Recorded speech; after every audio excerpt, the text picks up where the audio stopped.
father was a painter, and my mother was a teacher, but she also did art. She went to Art Institute, and my sisters and my uncles, they all painted and draw or whatever. And when I was younger, I used to play a lot of sports, and drawing was just something that everyone in the family did. So I didn't necessarily take it as a hobby. It was just something that came naturally.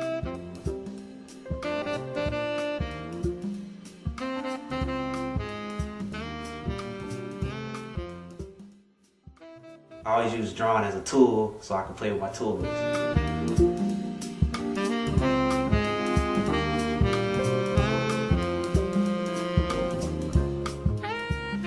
got into hip hop like hardcore, like all I cared about was like doing graffiti from sun up to sundown. I sit and work on my tags and stuff, and it kind of like it brought the whole thing of art to a major focus in my life, where it was just like, I kind of pushed sports off to the side, and I was mainly focused on doing graffiti, and then my love for like just drawing in general kind of exploded again from there. So in high school, I just did a bunch of graffiti, and I honed my skills with drawing and everything, and it flourished from there.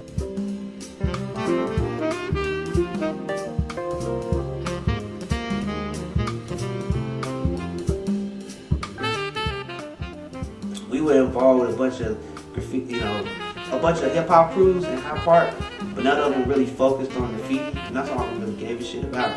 So we were like, man, let's start a crew where we just paint. We don't rap, we don't break dance, we try to break dance and stuff. And we were just like, man, let's just go ahead and do graffiti. So we started Real King's crew. We put a Zeke in, and after a while we put a few other cats in, and then we started doing murals and different walls. We did the legal stuff, but we were more interested in like having large walls that we could take our time and put up some nice stuff. We never looked back right there.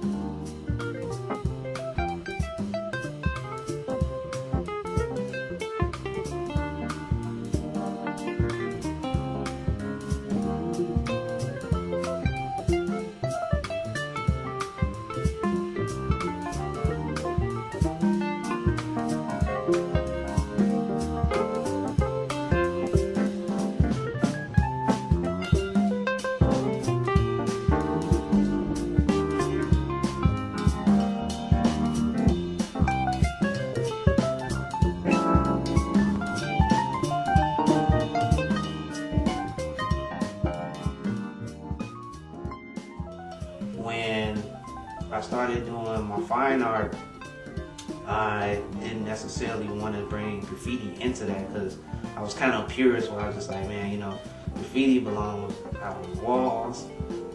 That's the only place I want to put it. Like, I don't particularly care to do a graffiti style on a piece of canvas or whatever. I'd rather do, something, a challenge. Like, graffiti comes easy, like, I want to do something that's kind of different. And so I kept it separate. But the thing I did hold over from doing graffiti, when you do graph on the wall with a spray can, painting with a spray can isn't easy, and you have to be very precise, because the paint comes out so fast that I know a lot of people, when they grab the can and they kind of paint their lawn furniture, they get drips all over the place. And like, you have to be very precise. So you spray like that, get a clean line, you make sure it doesn't drip.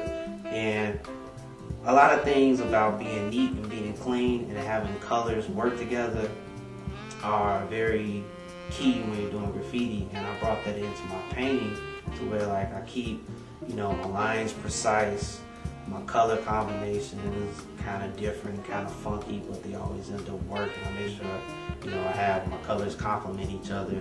So like, being precise and being clean is the major thing I brought into my oil paints from graffiti.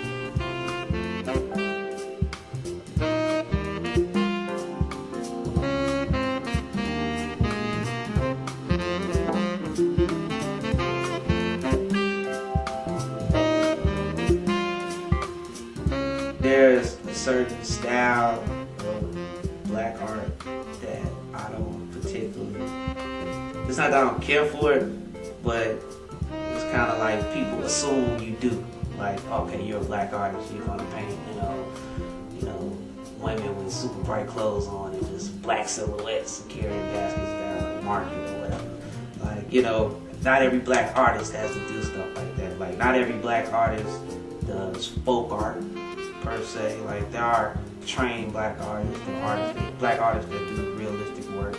Like, there's a long legacy of black artists that do Henry Washington and artist named Charles White from here. Like, the Regal mural, I love that mural. I grew up looking at that mural every day. I love it to this day, and that's like one of my most favorite paintings. And it's a good example of black art, but not necessarily dumbed down or, you know, oversimplified or whatever. So it's not that I don't like that work.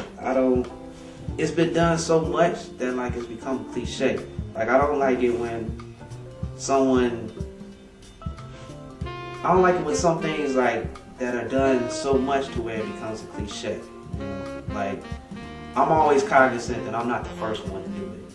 You know, I try to be the first one to do it, but I'm always cognizant, like, you know, there's artists that come before me, so I kind of take things to kind of change myself or whatever, you know, but also pay homage to. But, you know, I don't ever want to be a drop in the water, so no matter what type of art it is, in any shape or form, if it comes off as a drop in the water, like another painting, I don't particularly care for it like that. You know, it's nothing I can stop and say, wow.